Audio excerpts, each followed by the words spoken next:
Justin, is this...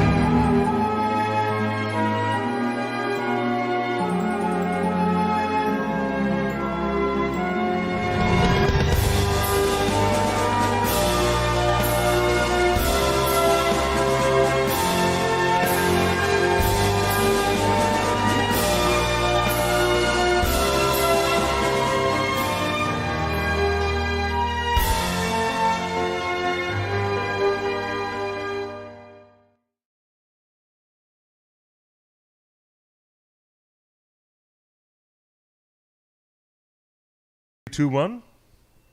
How are you, everybody? Welcome. We're restarting the stream. Somebody hit that magic reset button on your PlayStation controller. Bam. We are now reset and rerunning. The show has now come back. It's a whole new show.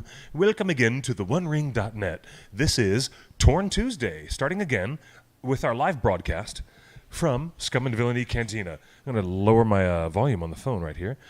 Welcome. Now I can see everybody in the live chat on YouTube. Justin is going to come on screen and join me in just a moment. My name is Clifford Broadway. Lovely to see you guys. I've been an editor, contributor, and reporter, roundabout town, doing live on the street reporting for the OneRing.net for 22 years or something like that. It's amazing. And we're doing our live show right here from the ultimate geek bar, the ultimate nerd bar. Here in Hollywood, it's Scum and Villainy Cantina. And a very interesting warning that came from Obi-Wan. Before Luke and Obi-Wan arrived inside the bar, he told them, "Be warned, it is filled with scum and villainy. You will never find a more wretched hive," is exactly what he said. And then after that line of dialogue, Obi-Wan says the exact thing that Gandalf the Grey would say years and years and years later in a very famous moment in the Fellowship of the Ring. Gandalf says, "We must be cautious," which is exactly what Obi-Wan said. So once again, there is threading the needle of pop culture connectivity to Sir Alec Guinness, who was actually sold on the project. He wasn't convinced to be part of Star Wars: A New Hope at the time until Lucas sat down with him and said, "Look, you're going to be the Gandalf character. You're going to be the analog to Gandalf the Grey, who behaves as a mentor and a guide and a mystical presence to Luke as Gandalf does to Frodo." And then, bam, Alec Guinness agreed to do the job. The rest is movie history. I can see everybody in the live chat. Justin's going to be right here with us in a minute, but it's so good to be here instead of in my living room. Hi, Rudy. It's good to see you. And he had a great birthday just a couple weeks ago, since we were last broadcasting. Folks, welcome back to our home. Now, I have to say, I was as surprised as anybody. This morning, I'm bleary-eyed, getting the sand out of my eyes. I'm waking up, and there goes Twitter explosions. And there goes Instagram notifications, explosions on my phone, because Bronwyn and Theo, the young lad holding that insanely weird Nazgul-looking dark blade that is broken, the one that we saw in the poster, now we know whose hand that is. Oh, hello there, hello. We know who is holding that demonic, crazy-looking sword, and it's young Theo. And then the first thing that I thought of was, where's the chain of linguistic structure and scholarship? I don't know why I always think that way, but maybe I'm just that kind of a Tolkien nerd. I'm just that kind of person. The first thing that I'm looking at is linguistic connectivity to the fact that Professor Tolkien was a philologist. He invented languages. Nowadays it's called conlanguages, or conlang construction. But as a philologist, I'm sure that you all know that Professor Tolkien put a lot of his time and effort into that hardcore level of of creating a linguistic reality, a history, meaning thousands and thousands of years of history for languages that he was inventing to develop and evolve over time. And I look at these names that have been leaked, like Tyra, like these names of characters that keep appearing on the airwaves that are related to main cast members of the Rings of Power series. And I'm just scratching my head thinking, where's the linguistic construct of Theo to something? And I immediately started thinking, and I obviously, if you're following me on Twitter, if you're with me at QuickBeam2000, QUICKBEAM 2000 on Instagram or Twitter, if you're looking, you could see that my gut reaction was to go to the etymology dictionary online and to look at THEO as the Greek word meaning God or meaning spirit. Let's take a look at what I said. Theo. It says here that it is a word forming the element God or gods from the Greek theos, but also from the Proto-Indo-European root thes. I think forming I got words of religious concepts. Now, Professor Tolkien. Hold on. Let me just say this is the ultimate point. Professor Tolkien was taking his effort to make a secondary world, and I found myself caught in an instant linguistic trap. You know what that trap was? I was looking at our primary world, languages. I was looking at construction of our primary world. I was not looking too deeply into what Professor Tolkien has already created as secondary world language structures. And so I just started, immediately, like a lot of people on the internet, we're talking about where's this word coming from and why would an obvious Greek word, Theo, which we always use as short for Theodore, right? And that's where you get Ted, right? Ted is a derivative from Theodore, right?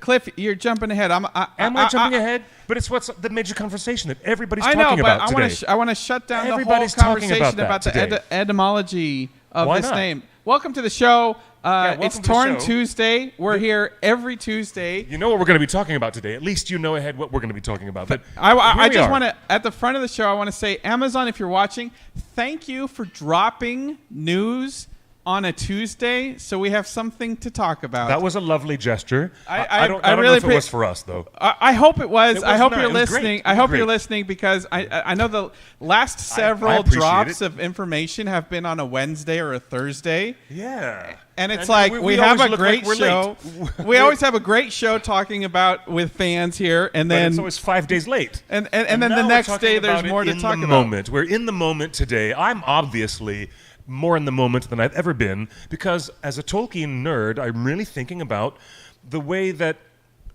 he built a history, a secondary reality, so that his languages could have a playground in which they could thrive.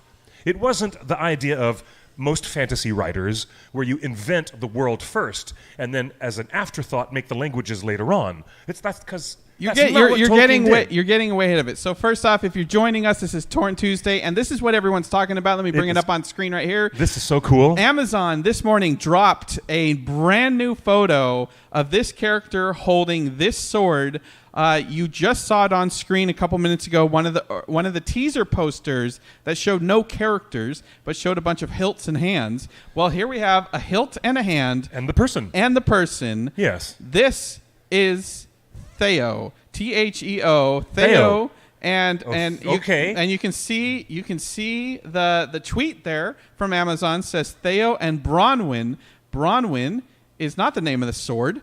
Bronwyn is this beautiful actress named Nazanin Boniadi, one of my favorite and most exciting actors in the new show. So, but Cliff, I wanted to talk about this. You're talking about the etymology of Theo. You know what And Tolkien Guide said? I just want to shut down that conversation because okay. I have one word for you guys. What's okay? Anyone who questions the validity of the name Theo or Theo, this isn't the Huxtables. Bill Cosby is canceled. This isn't the Huxtables. Theo. Why am I saying Theo? What other name starts with Theo? Well, I was just about to connect the idea that was brought out by Jeremy at Tolkien Guide. He said that Theo... Theoden. Theoden. You know Theoden, everybody's favorite Theo horse lord king. King in Old English. Theo is king, it's horse lord king, a god king. You said it's Greek in its human evolution. That was my build-up. I was ultimately getting to the point where we have gotten now. Theoden. Yes, Theo. How dare anyone on Twitter say that Theo is not true to Tolkien when there's a character named Theoden? Well, I don't even know about that. I'm just saying that I caught myself in the linguistic trap of thinking about primary world languages, and then I thought about the other stuff that Tolkien was doing, and with his fascination... 808, I'm with sorry. Old English, it's Theo, and you're right. Wait. And the other people online are right in saying let me king. It's king in Old English, like Theoden. Yes. Well, and Theoden isn't the only name, is it? What was Theoden's son's name? Theodred. Oh my God, we have two names. Two names from Tolkien's pen. Two names from Tolkien's pen using those exact words in that exact manner. Theo is as Tolkien as it gets. Thank you to the writers and showrunners for choosing names that are as true to Tolkien. Tyra, we haven't seen Tyra's name in anything official. What was the working name? Look, I'm not trying to be a negative Nancy or anything, but you come are, on, but you Tyra. are. Theo is as Tolkien as anything. This is the most true to Tolkien of all the new character names that I've heard. Well, Theo is the most true to Tolkien, and anyone complaining about it has no leg to stand on, because if they read Tolkien, if they watched Peter Jackson's movies, they would know Theodred, pot, Theoden, kettle, Theo. Kettle, pot. I'm just saying. That conversation's dead. There's no point in talking about it. It's true to Tolkien. Well, it was never that contentious for me. According to our Facebook it was never comments, that contentious for me. I thought it was kind of fascinating and interesting. And I'm not feeling like I'm in a position that I need to shut down the conversation. I'm kind of happily exploring it. I'm exhausted from the arguments on Facebook. I haven't seen any arguments. Can I give you a piece of advice, brother? Stop reading Facebook. I quit using Facebook years ago. Ladies and gentlemen, for any of our friends who have been sending me messages on Facebook. Rory says Justin is right this time. Thank you, Rory. Thank you to the chat room. It's done. Theo is the most I'm not true. arguing. Why are you coming at me like I'm arguing? I'm not coming at you. I'm just hype about this show. I'm just hyped to explore linguistic concepts. At least. God bless them. Lastwin says, stop reading the comments, but not on Discord. That's just true, folks. If you want to have friendly debate, and I trust me, Discord is not just one side of the conversation. There's a lot of great debates, but book lovers, movie lovers, everything.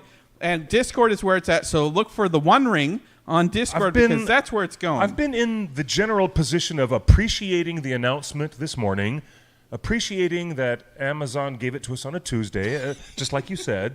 But they're telling me to calm down. I'm appreciating the linguistic conversation. How many times are you going to sit down in a room with Star Trek fans who are going to spend hours and hours and hours with you parsing over Klingon poetry? It is not as easy or as conducive or as often seen as us ringers sitting around talking about Elvish, because that's a very garden variety conversation for most of us to be having, or talking about Elven and Dwarven and Adunaic language constructs. It's all fascinating to me to be in the playground of linguistic inquiry, and I'm not in any position of giving two cares in the world about Facebook and people being contentious about it, because I don't read that stuff. And you know what? I have a lot less stress in my life, and things are much happier. All right, let's go in. The idea that Bronwyn is also here on the table as a new character makes us also want to look at that as those words and names come out. We're starting to get a feel for placement. Names given by Tolkien always gave a sense of geography, place, and history. Now, these writers assuming they're in the same position, and they're trying to give us names that also declare history and geography, placement within Arda of where these characters might be in the story. So we're just going to follow the clues and speculate as we may. Well, welcome to that. Let's jump into the speculation now, Cliff. Here's the first big one. As you guys just saw, we just saw a picture that Amazon released today of a new character, Theo, played by a young Tyro, a New Zealand actor. I'm afraid I'm going to pronounce his name wrong. Well, I might be pronouncing Theo wrong. It might be Theo. I don't know. We'll find out. We'll find out. We'll find out. Yes, I wish they would have dropped this information in the trailer so we know how to say it well. But, Cliff, let me bring this up on screen. So this is Theo. This is the sword he's holding that looks like he's just discovered. The first thing that the internet seems to be talking about is that why is this sword not in Turin's grave? Now, can you explain that? Who is Turin? What does he have to do with Jesus? And why does he have a sword in his grave? What? Turin? I don't know of any direct... The Shroud of Turin? No. Is Turin the dwarf king? No. In Moria? No, that's Durin. No. All right. Is Turin a dwarf? Wait, who is Turin? Turin, Turin. Why does he have a sword like this? And is this Turin's sword? Turin Turambar, a fictional character in Tolkien's Legendarium. In his first appearance, his parents, Hurin, it's from the Children of Hurin. Remember all this? Amazon does not have the rights to that. Go ahead. They don't. Okay? Also called The Tale of Grief. It tells the tragic fate of the children of Hurin, namely his son, Turin Turambar, and his daughter, Numenor. It is a really, really difficult and hard, dramatic, tragic story. Okay, I don't need to know the story. I just need to know, what is this sword have to do with that? Why is he buried with a sword, and why is everybody on our Facebook and Instagram and Discord saying this could be Turin's sword, and why is it not with his dead body? Turin's sword. I'm looking at here you go. There's so much information about it. Here's the one. It says Turin's sword. Gurthang is also called Anglakel, is in Sindarin iron of the flaming star. It was a sword forged of meteoric iron, meaning it was not of the planet Arda. It was a sword that Tolkien wrote was forged from meteorite material. And it was forged by Eol, the Dark Elf, given to Thingol, King of Doriath. That's King Thingol. Okay, hold on. The story goes on. Wait, Dark Elves? Wait, I thought the internet was angry about Dark Elves. Wait, is that the same thing? That is a reference to the Avari who did not see the light of the two trees. That is a spiritual concept. It is not a concept about melanin in a person's skin. Fair. Thank you. Okay. It is a spiritual concept. Is he an elf or an elf holy friend? moly, people. Okay, no. Gurthang was used by Turin to kill Glaurung, the father of dragons. Hang on. And later the sword was used to take his own life in recompense for the accidental slaying of Beleg and the unjust slaying of Brandir. This sword killed Glaurung, the greatest dragon? Yes, and also killed Turin himself. He killed himself on it because of Glaurung's deceit and because of the tragedy of him and his sister. And boy, is it an ugly and awful story, because Glaurung made the two characters do things they did not know who they really were in real life to each other. And anyways, so yeah, this is what people are talking about, that this sword that we're looking at, this chunky piece of broken sword, held in the poster, and now held by the character Theo in this morning's press release information.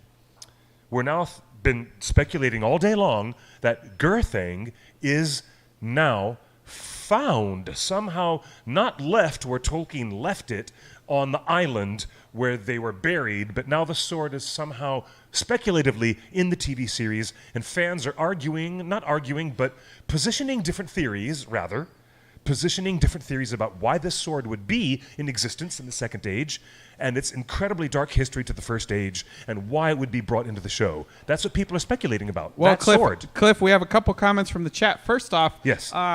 Amelie wants to know, who is that handsome man in the background that keeps walking by? That handsome lad in the background. Come here and say hi, everybody. Dylan, the audience wants... This is Dylan. Hey, everybody. Hey, this is our bartender at Scum and Villainy Cantina.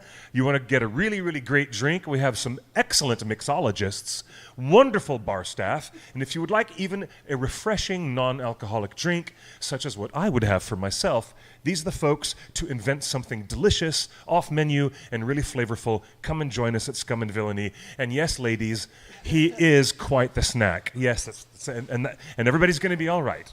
In the end, yes. Everyone's going to be all right, okay? Are you looking forward to this TV series? Oh, very much so, yeah. Right? I'm excited for it. Second Age craziness in Numenor. The production value looks amazing on it, and I'm exactly excited to see where they're going to go with it. So it's going to be pretty interesting. All right, we know you got to get set up for... getting ready for a busy night. For the busy night at Scum and Villainy. Cliff... By the way, there you go. Okay, Cliff, I gotta say, that advertisement sounded way better than a Manscaped commercial that we hear on Kevin Smith's or Billy Boyd's podcast. Do you know what I'm angling for? I'm angling for one of those voiceover jobs to do one of those manscaping ads. I would love to get a voiceover job for that. Rudy's laughing here in the back. Guys, no, seriously, come to the cantina sometime. It's a fun time. Should this show? I want to ask the chat room. Should this show get sponsorship? Would you guys be okay with the occasional interlude from the wonderful voice of Cliff Broadway? Okay, back to the conversation at hand. Oh, my goodness. Do you know I need to get a new voiceover demo? I need to get one ready to go. So you're telling me... So first off, Cliff, yeah, I am 100% in on this rumor. On this Gurthang rumor? Gurthang. I am too. And you know what? Somebody proposed the idea. Why do you think this sword hilt is Gurthang? I don't know, because actually, if you're going to consider... It looks dark and dark elf-ish. Consider that it's a meteorite and it's not made of any earthly mineral. Oh. And maybe that's why it looks so weird. Okay. Maybe like Orthanc. It reminds me of Orthanc. Well, it actually reminds me of... Saruman's Dark Tower. It reminds me of Minas Morgul. It reminds me of where the Witch King... It reminds me of the material that Orthanc is made out of. It reminds me of the green tower of flame that comes out of Minas Morgul, so startling to Smeagol and Frodo and Sam as they're standing outside the gate, announcing the marching armies of Mordor are coming forward. And that supports the rumor that has been circulating, thank you, Tolkien Guide, that Theo, the young lad, this young man in the TV series, might be the future Witch King of Angmar. He might become the recipient of one of 9 rings and might potentially be the future Witch King. What an interesting and spooky, cool concept for the character. Mateus in the chat room says, because of Amazon's map includes the island of Tol Morwen. It does indeed, yes. In fact, what does that have to do with anything? Well, Matt and Nerd of the Rings were talking about that earlier today on a live stream where I was a participant. And hello, Matt. Hello, everybody. Matt. Great show. I watched it. Yes, and to tell you honestly, that is the island where Turin was buried with the remaining shards of that sword. That's a wrap. That is a wrap. Well, Amazon has put that island on the map. And that tells you they've got it licensed. And it also tells you that it is possible for some weird theory that, you know, a lot of interesting fan theories are floating around.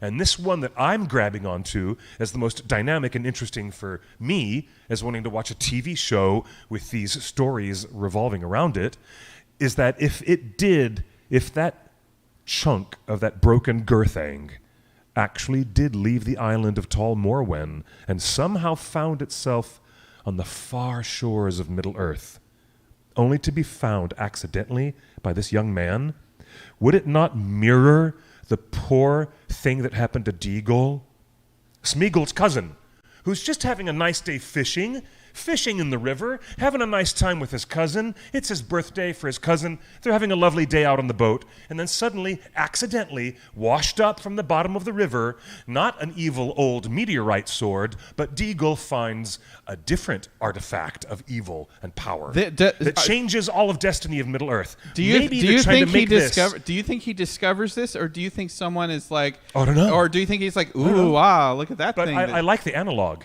The analog could be also that this young lad, Theo, who finds this broken chunk of Gurthang, let's go with the hypothesis just for a couple of minutes. Boys and girls, let's go with that hypothesis for 1 second. If he does find it, will it change him? Will it change his spirit, his psychology? Will he make different choices growing up as a character that will become really horrible? Will Anatar give him a ring because Anatar senses in him that transformation that's happening already because of the broken piece of Gurthang that the boy found? I don't know. I'm not sitting there in the writer's room with Amazon. I'm just thinking out loud that could be an interesting analog to what happened to Deagle or other characters in the Third Age. Great question from the chat room. Just saying. Did Gurthang pierce Frodo at Weathertop? No, that was a Morgul blade. That is a separate magical thing. Totally separate weapon. As far as I know, it's a sword only visible in the Shadow Realm. Wow, look at that. Reminder, yes, Matheus Santos is correct in reminding us that the sword Gurthang could talk. It could speak with a sentient voice. So could the spiders in Peter Jackson's movies. They sure could. They sure could. So let me give you my theory. Yes, Cliff. Yes, yeah. Jump on in. So, folks, are you ready for this? Yeah. As we have rumored and alleged for over a year now, Sauron may not be revealed in season 1. Yeah. Sauron is not who you think it is, and I'm prepared to reveal a further piece of information that we haven't verified, but I keep hearing it. I keep hearing it from separate sources. Was this Green Dragon gossip so early in the show? This is the Green Dragon gossip that we've been holding on to because it just didn't make sense. Folks, okay. I'm ready to say, let me bring it up on screen. What is this? This is Sauron. This is little Annie. This is little Anatar. This is little Anakin before he becomes Vader. Theo is corrupted by your dark sword because, as we just determined, the dark sword talks.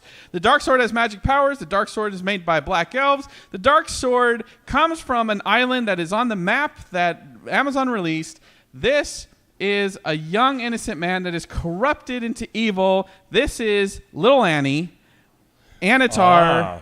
This is our Darth Vader. It's a variation on my theory that I'm entertaining somebody else's theory that is bouncing on the internet. I think Jeremy at Tolkien Guide started it. Other people have also refracted and advanced this theory that I think he could be the young Witch King of Angmar. You're saying that he's Anatar. I'm saying he's Anatar. Now, Victor in the chat room says... That's intriguing. Victor, okay. Tell me if you know this. Victor in the chat room says... Sauron was always an adult, and he is a Maiar. So, as famously, Gandalf only appeared in Middle-earth as an old gray man, old gray beard. Well, the Istari did arrive looking like old, withered men because they were not allowed to show their true strength and their true power. It was the disguise of being an old man. So let's go to Sauron. Sauron takes many forms, folks. Yeah, vampire, werewolf... running. Oh, doesn't he? Man, woman, human, transgender. I don't know. We don't know that. Well, that's Loki. Wait, that's Loki. That's Loki. Yeah. Loki. He's actually, an alligator. That's Loki who changed. But is Anatar's like Loki, right? Loki changed himself into a mare, into a female horse. He's also an alligator. Human.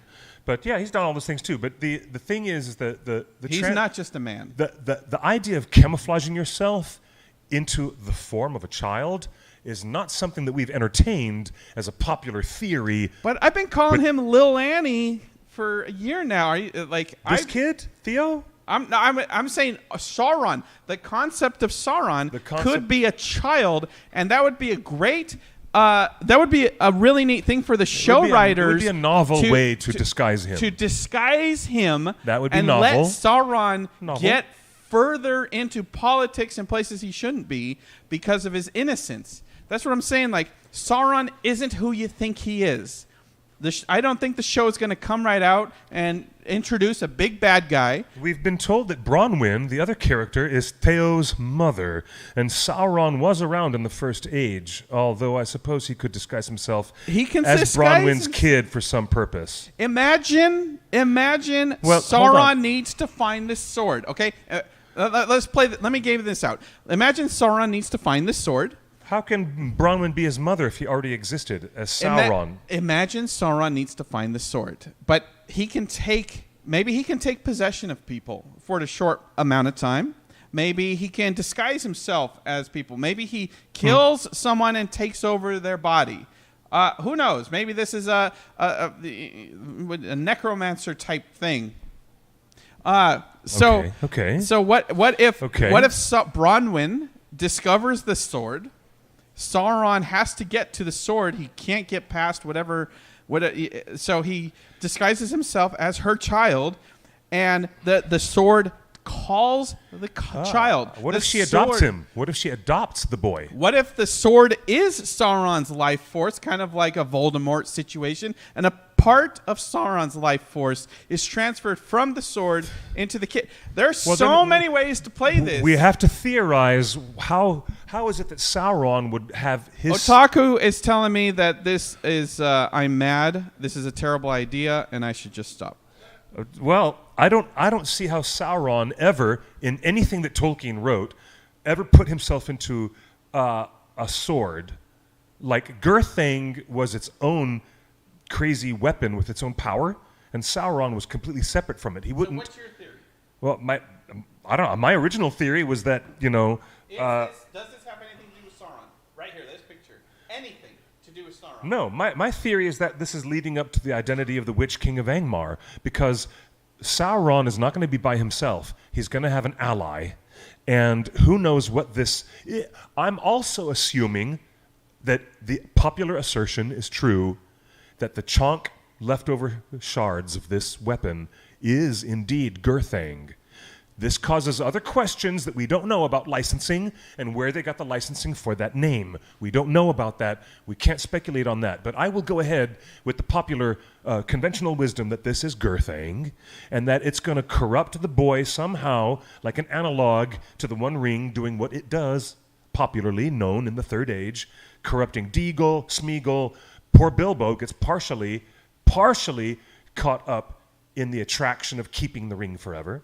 But this Gurthang would be a nightmare in the hands of a young child. And Bronwyn is being described as living in the villages in Harad, right, in the southern regions of Middle-earth, right? So everybody's speculating, how the heck did that sword get from that tiny island that Amazon released on their famous map when they launched their Twitter account all that lengthy time ago? How did that sword get all the way to Middle-earth? Hey. I like the idea of it being a Witch King-related element, but Anatar himself, I don't know if I could figure out how or why.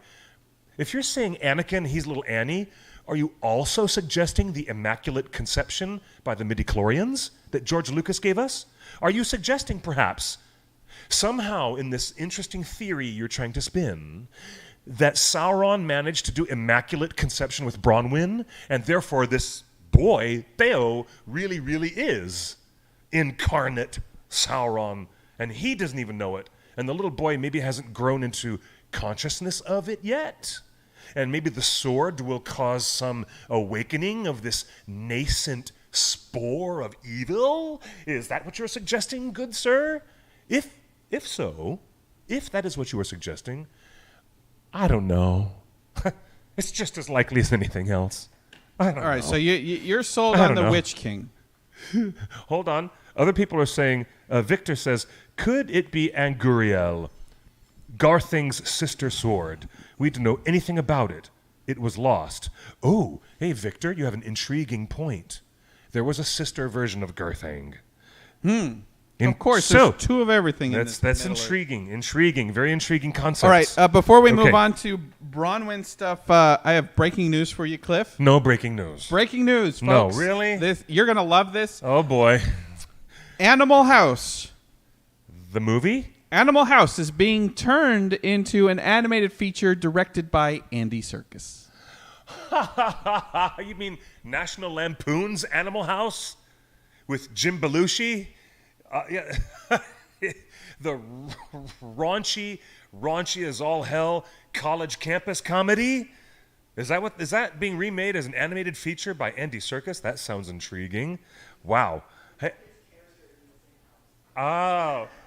Or is this some other thing like Zootopia, where it's a bunch of anthropomorphized animals? Well, all right, so back to the thing. Let's take a look at the picture of Bronwyn, That's intriguing. Theo's mother. Okay, so do you first off, on the sword thing, do you think Bronwyn is aware of the sword? I don't know yet. This might be a cause of interesting deceit among the two characters, mother and son, that the sword is being kept secret one from the other. I'm speculating here. Do you think there's any... do you think this red robe is a sign of nobility? No, I think it might just be a local fabric that's used, popular fabric color in the region of Middle-earth where she is. However, let's speculate on the mountains. Well, this photograph has a big mountainous scene, but down there in the lands of Harad and the Far Harad, there's not very mountainous areas that are drawn on the maps. Right. That doesn't look like the far south. I have a theory about what mountain this is. Are you ready? Tell me. Is that the same one? No way. Do you think she's right outside? What are we looking at? What are we looking at right here? Well, we're outside the east gate of Mordor after the Fellowship has just escaped. Moria. Escaped from the eastern gate. Of Moria, not Mordor. Moria. Yeah. I did say Moria. Sorry, my mistake. Well, they're outside where the Khaled Zaram is, the Mirror. All right, take a look at that. Let's go back. And the Mirror, as everybody knows, is that beautiful reflective water. Yeah. The beautiful reflective water right outside of Moria, where Durin cast his gaze into the waters and looked up, and the reflection of the stars was above his head, and he saw a distinct crown of stars around his own head, and he knew that this was the place for his new kingdom. Durin, we know Durin is involved in this show, and Cliff, that looks really similar. Come on. Yeah, it looks. That's very New Zealand. Are we at the early eastern gate of Moria here? It sure looks like it, but maybe they just went to all these familiar New Zealand locations because it's too iconic. But again, we're talking about the same Middle Earth that Peter Jackson played in. Yeah. Well, maybe we don't know yet, but we're talking about a world 1,000 years prior. I always wished, or 3,000 years prior. I know what you're saying. Yeah, thousands of years beforehand. But in Peter Jackson's film, there was a distinct moment between the characters that was missed, and I'm still missing it. Durin Deathless says, "I think she's in the Far East." Is there any hint, Cliff, that this would be in the Far East? You've already kind of scratched the South out. I thought that the press material said that she was from the South, from the Harad, from the southern areas. Maybe I read that stuff. Wait, but where isn't Tar? Isn't the island that we just talked about far north? Yes. Mm-hmm. That's why this geography is stressing me out. That's why it's a mystery that what we know about these two characters. Let's assume that Bronwyn is supposed to be living in the southern regions. Tir Harad. Maybe all that information is wrong about what region of the map Bronwyn and her son Theo are living in. But we will learn more about it come September. First week of September, we'll certainly learn more. Yes or no to Harad? The colors of her robe definitely suggest Harad, but the environment behind her is misty mountains, and that does look like the east. The mountains right outside the Mirror, where the Fellowship found themselves escaping the east gate of Moria. That's it. There are so many places to film. I mean, they had all the pandemic, all quarantined to like scout locations. Yeah. They could have shot anywhere, but they chose to shoot on these rocks. It has to be for a reason. But hold on. How many times have we heard that they want to make this different and make this show stand apart? Okay. Then why would they shoot at the exact same physical location? That's what I want to know. That's what I want to know. Is it Mordor before it gets volcanic? Hey, now, that's a great concept. If somebody in the chat had said that, I say... Yeah, someone did. Is this Well, Mordor? Is this early Mordor? Okay, let's speculate further. What if those are the mountains that border the very southern borders of Mordor? Would that explain Where the mountains why connect- there's a dark sword? Maybe, but the mountains of Mordor to the far, far south do connect immediately to the region called Kahand and the region of Harad adjacent. So that's the closest. Okay. That's the Okay, closest okay, okay. geographical relationship we could get. That these are the mountains of Mordor to the south, which are not ruined. Anguril, with Aranruth, evil. We have someone asking, is this Narsil? Tiffany Broadway, that is not Narsil. And if you watched our show every week, you would know which sword is Narsil. Tiffany Broadway. Hey, I know you. Hi, sister. There's my younger sister who's there joining. Hello, everybody. Now it's a family affair. Now we've got the Broadway family coming to talking about Tolkien. But no, it's not karaoke night. I'm intrigued by the fact that if it is Gurthang, it really did get left by the history that Tolkien left us with. Well, okay. The history of Tolkien left us with in the narrative is that the remains of that sword were buried on that island with Turin, and that was up there. Does Tol Mordor? Morwen. But Tol so, Morwen. question: does Mordor exist in this show in the Second Age? Not by that name. Not by that name. The elves didn't call it the Black Land. You know, Mordor. That's what that means. Does Mordor exist? Yes. By the 5th season and final season. After the War of the Elves and Sauron, after the destruction of Numenor, Sauron retreats to Mordor. Yes. So we could see the beginnings of Mordor before it turns all rotten and evil and corrupted. Sure. That's possible. Okay. Now we're getting somewhere. All right, so Sauron didn't occupy Mordor. This could be Mordor. This could be Dark Sword. Is there any reason to think that the sword is not Gurthang? I'm going to pull up this map of Middle-earth.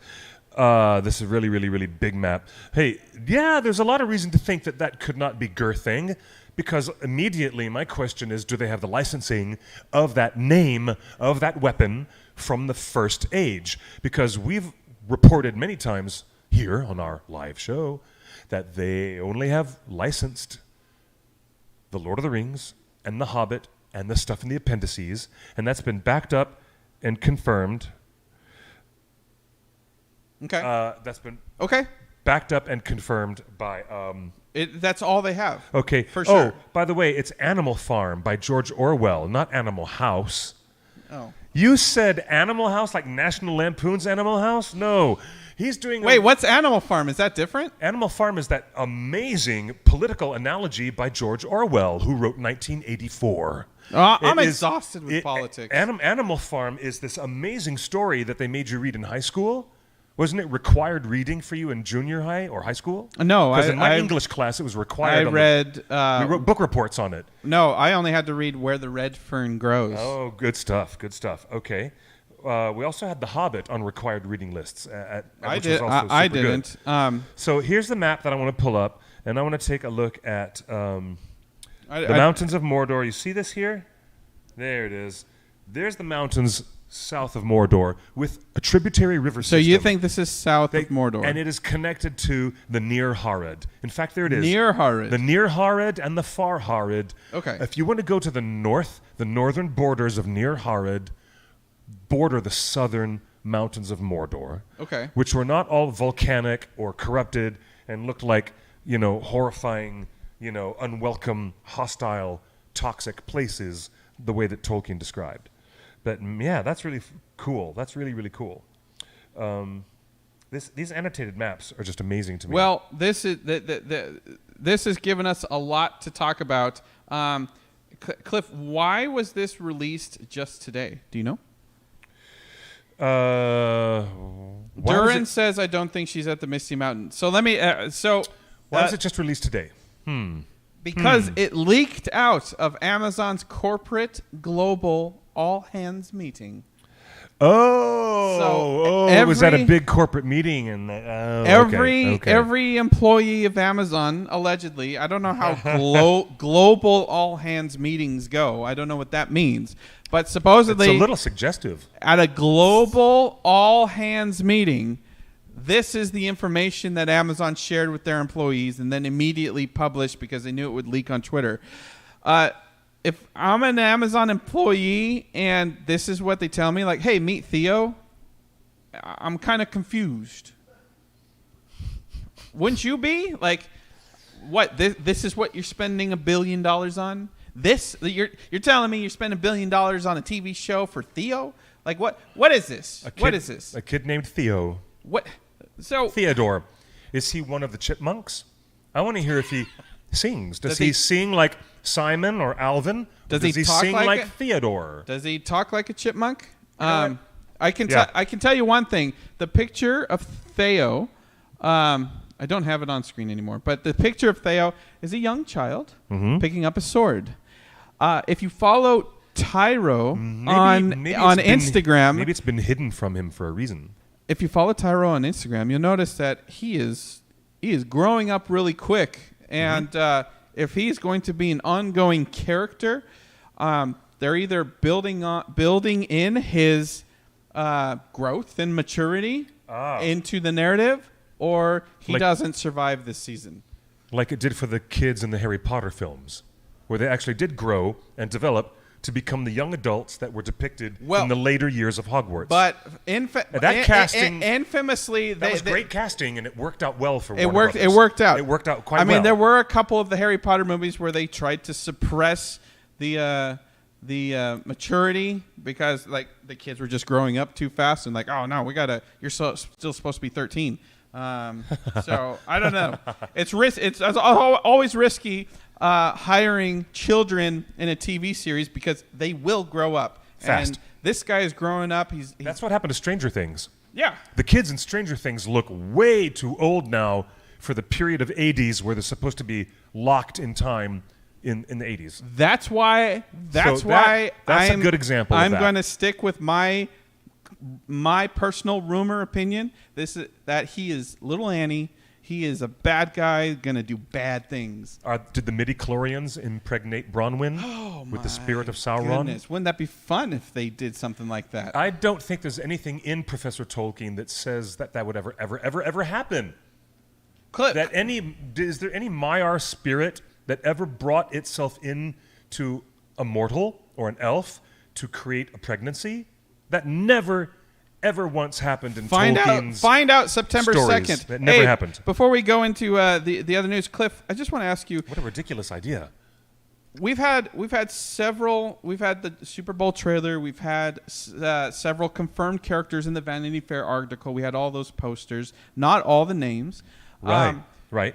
Let me ask you this. The vibe I'm getting from our fans on our Discord, on our message boards, on I'm not going to mention Facebook, but let's just stick with those. On our Facebook, that's why I don't use Facebook.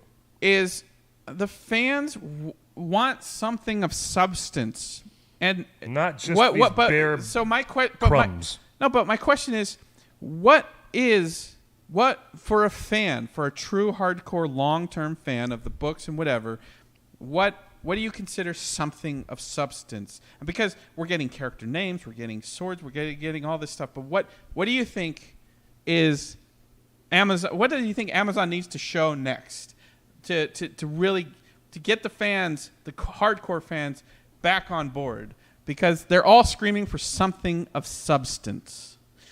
What does that mean? I don't know what that means. Like, do fans want a character that we know and are familiar with? Do we want to see Isildur and Elendil? Like we want to see Celebrimbor the most. You keep saying that. Everybody, not just me, not just this little fan over here. Everybody constantly wants to see the person who created the Rings of Power. What is the TV show called again? Somebody tell me, I forgot. The Rings of Power. Who is the person who made the rings of power with his own hands. By the Cower of Grayskull. His name is Celebrimbor. No, that's a different All right, show. you know what a lead character is in the video game? Celebrimbor. He's all over both Shadow of Mordor and Shadow of War. Huge narrative construction around Celebrimbor. Okay. We want to see him, and we don't even see him yet. All right, that's the other thing. That's one thing. Well, you know what the other thing is that Amazon could reveal? Yes. That would be a bit more... Just smaller, No, but you- fulfilling. Ballast. What Samwise would call, when he describes potatoes, right ballast for an empty stomach. Okay? So if we're going to get some really good ballast for an empty stomach, Amazon needs to show us not just Celebrimbor making some rings, the actual visual of ringcraft happening. That's the whole bloody point. But it would be really, really great if they showed us like a scene, like a 2-minute scene of actual people in a setting having a conversation about some of the bigger concepts that are in the world that make it distinctly Tolkien. Remember the big reveal and all the controversy about that's not Galadriel, it's her brother, it's Finrod. And everyone's like, oh, holy moly. Oh, boy. Why don't they if you show guys only knew about that. the Finrod Felagund, okay? You know what would be really huge and would be really good ballast for my tummy? I want some meat and potatoes, and it would be a conversation between Finrod Felagund and his sister Galadriel. And the two of them talking about stuff that is like first age, and that would be so huge. Just to see brother and sister in Valinor having a conversation about things that are so grand. But they showed you... But the elves would talk about it. But they showed you Galadriel walking away from an explosion in slow-mo without looking back. Isn't that what you want? The Beyonce style? The Beyonce style... Beyonce Galadriel? Galadriel walking away from the slow-mo explo is not... Slow-mo explo. All right, let me pause it. Is not what I wanted. Let me Thank you, Rudy. Thank you, brother. But it is not what I wanted. You know what I want? I want to see Celebrimbor making rings, and then I want to see another hand reach into the frame and push the tongs over and show him this is how you make the rings. That's what I want to see. Whew. So that Celebrimbor isn't making a mistake with that actual magic ring that we're looking at on our TV screens, so that the rest of us can speculate for months and months and months which one of those 19 rings is it that we just saw being crafted. And we could argue about that for months and months and months. To quote... Or debate. We could debate. To quote the wonderful Dr. Ian Malcolm, you do plan on having rings in your Ring movie, right? Okay, hold on. Everybody in the chat says more of Numenor. We want to see more of Numenor, and especially the two chief characters, father and son, Elendil and Isildur. Having more Numenor might be a real good, satisfying thing Cliff, too. Yes. Let me posit this. Okay. What would be your reaction if Amazon released this photo as they did today? Yeah. But instead of giving the boy's name, they gave the sword's name. That would have been way more exciting. That would have been way, way, way, way more chonky. That's what I'm talking about. When fans want... That's exactly it. When they want something... They want something lore-based. It's lore-based. Amazon, this would have been lore. a huge win. Everyone would have been freaking out and screaming. We would have been thrilled to debate the existence of the remainder of Gurthang, or even if it was named as the sister sword. Yeah. Even if or it was that. the elvish name of the sword, because the Gurthang had a separate name, in something. I'll look it up. Okay, so that's all I'm saying is that. Yeah. You know, when fans say, I'm with you on that. When fans that's a great way to ballast, make the point. You talked about potatoes and ballast. Yes. Amazon, if you're still watching this show, yes, I do. Keep with the photo releases like this, yes. But what the fans really want is the sword's name, Angelakel. not the character's name. It was changed. The name of the sword was changed from Angelakel to Gurthang, which means Iron of Death in Sindarin. So would it have been a home run if they just named Iron the sword? Iron of Death. Your reaction was everything. Yeah, if it was like, this is, even if they had just said it's something we didn't expect, like, this is a different sword. Yeah. Even if it was just that. Even if it wasn't a familiar sword. Do you know why? On the book. Because we would spend months talking about, they do have licensing from a different book. And we'd be talking about that. And we'd start speculating about the journey of the weapon from first age to the second age and how it conceivably could have gotten into the hands of that next set of characters in the second age. So, yeah, I'm telling you, I agree with that perspective. Thank you. Okay. Thank you very much for that. Well, wow, what an interesting show this has been today. So again, Amazon, if you're watching, it's the little things like that show agree. that you're listening to us. We want the name of the sword. We don't want the name of the kid just yet. So other news before we guys let you go. I think that he's the baby witch king. I think he's Little Annie. You think he's little Anakin? Little Annie. Little Anatar. Little Anakin. Yippee! Yippee! Yeah. Hey, folks. Sorry, Jake Lloyd. We love you, bro. For the first time in 10 years, the four hobbits are reuniting this weekend at Calgary Expo. Photo ops and signature opportunities are available if you're in or near Calgary, Ontario, Canada, I believe that is. That's a really big show. It is a big show. It's, I think, a little bigger than WonderCon that we were just at. The four hobbits are reuniting at Calgary Expo. This is huge, huge news. And I look forward to, please tag us in all the photos that you get of the four guys. I'm sure it's not going to be cheap, but Nope, you know what? Those guys deserve every dollar. Because they've been holed up with us. The other big news this week, you guys have probably seen this. Yes, the Conqueror events. The Conqueror is a virtual racing challenge. Basically, you have to run, walk, or bicycle 1,700 miles, which is about the distance Frodo took from the Shire to Mordor. From the Shire to Mordor. You can sign up for $200. You get 5 different medals. This is the first medal. When you complete the first 200 miles, they send you this medal in the mail. You get digital postcards all along the way. And Cliff, how cool is that? The other cool thing about the Conqueror challenges is you can create a fellowship. If you sign up for with your $200 sign up, you get the app. When you can hit milestones, and they'll send you digital postcards. You hit the big milestones, you get one up to 5 of these medals. But the cool thing is, you could join my fellowship, and we can share the load. And share the mileage. Share the mileage. So, you know, it might take one person weeks to run 200 miles. But when Frodo has his Sam with him, he can get twice as far, twice as better. In half the time. Yes. Yeah. So that's a fun idea. That's pretty cool. That's a fun. You can make it a family affair. You can make a family affair. Bring the kids to go with you. Friends. You can. So people can share the distance, and everybody's mile counts toward the total fellowship. Yeah. So that's really, really exciting. Super cool. Did you hear about that really cool Kickstarter that they're doing? There's a. Yeah, that's right. The Prancing Pony guys. Or one of them. The sound engineer. The sound guy. The sound engineer who does all the music and sound engineering for Prancing Pony podcast. He started up a Kickstarter. His name is Jordan Rennells. And his Kickstarter is creating something called a long-expected soundscape. And believe it or not, it's for people who want to sit and read the book. And it is an entire audio, music, immersive accompaniment for the reader who's sitting in his room. Oh, I'm out. If you're reading the book, then you can. This Kickstarter is for them to create hours and hours of well-researched languages and music structures and sound effects and ambient sounds while you're reading and experiencing.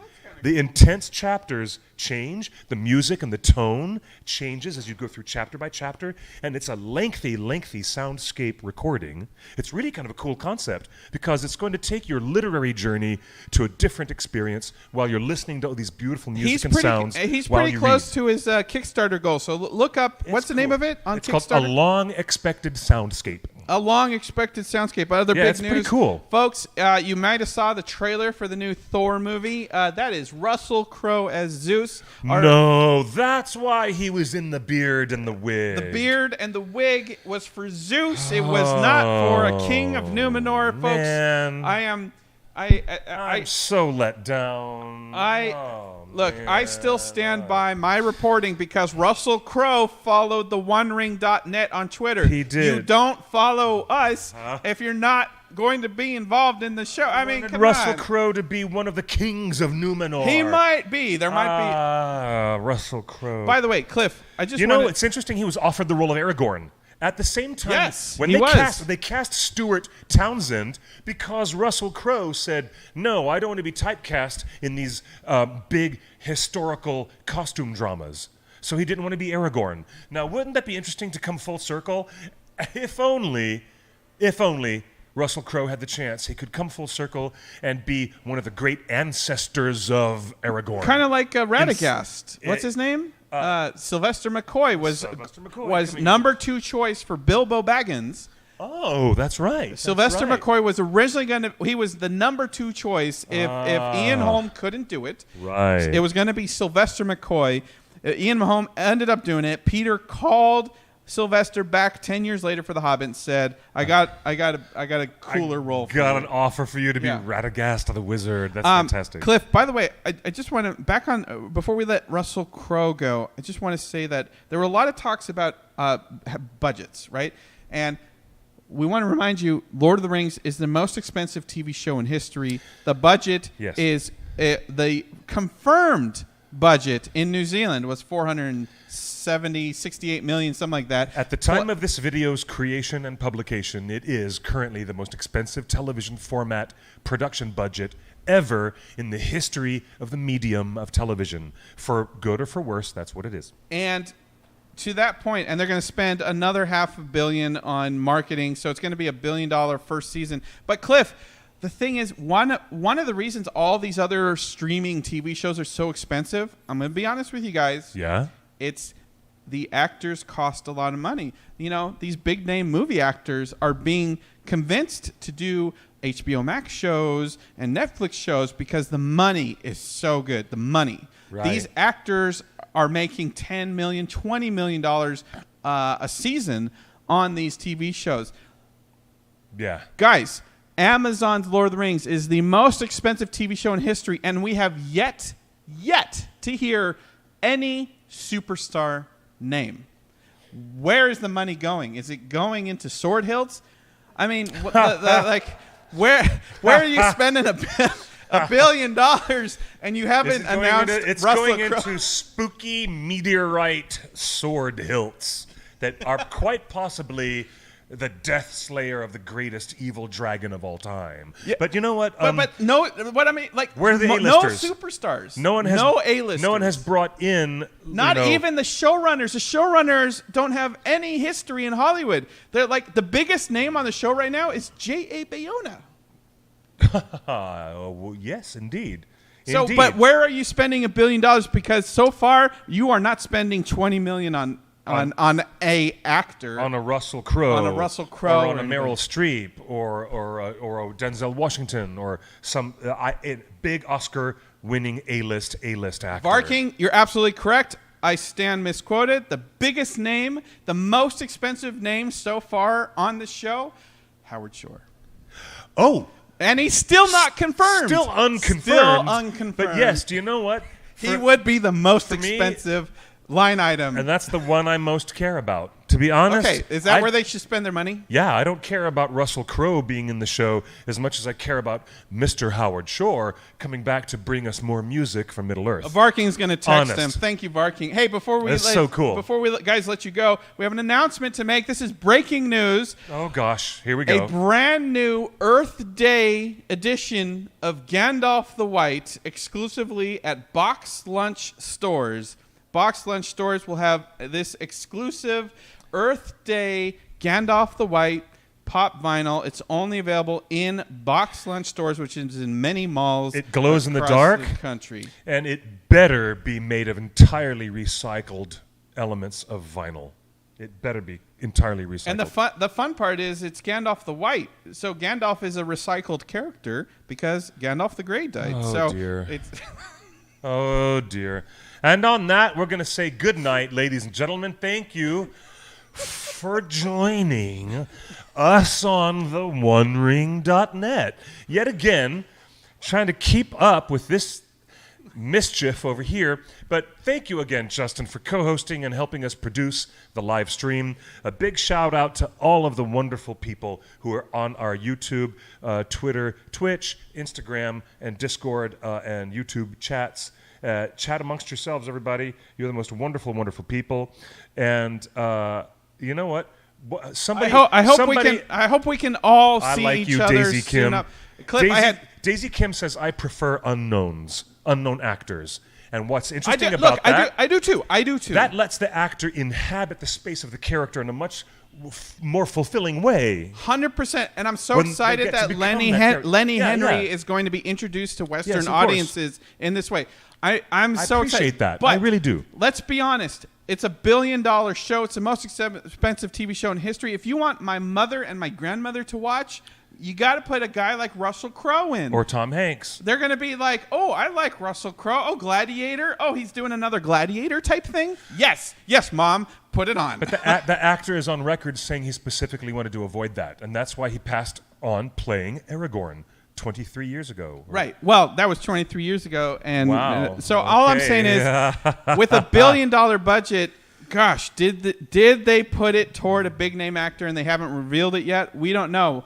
But my final thought is, Cliff, I think the lesson of today is give us the name of the sword. Yeah, please. Give us the name of the location of the sword. Rocks. Give us the name of the rocks over the name of the... give us the name of the mountain range and or the riverbed and or the... That's what we want to know. The riverbed. The coastline of the Gulf, whatever's on the map. If it's a nerdy detail from the nerd lore, that's the stuff we really want. You want to know the name of the riverbed over the name of an actual character? Yeah, because then if you give me the name and say... She's standing at the Vales of the Anduin River. Ooh. If someone says that in a press release, then I can talk for several months about all the history of things that happened at the Vales of the Anduin, right? We can do that. But this is, we're like that. We're Tolkien geeks. We love doing that. Give me the name of the rock that Durin breaks in the trailer. Thank you, everyone. Thank you, Varking, Tukish, all of our regulars in the chat room. Great to see you, Dr. Nosey. Garfa Mayo's in here. We hope to see you all soon. You're right, Cecilia. It's going to the visual effects. All the money is going to the visual effects. You're probably right on that. Not that much money. I hope a lot of people go to Calgary Expo.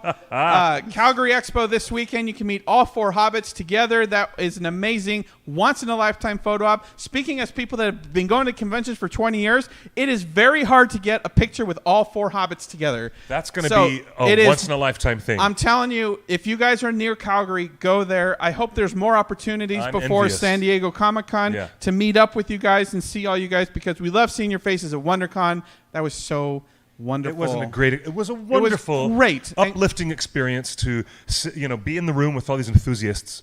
I love you guys. You're all great Tolkien enthusiasts. And thank you again to the staff of Scum and Villainy for helping us do this Allegedly, show. the hot staff of Scum and Villainy now. Here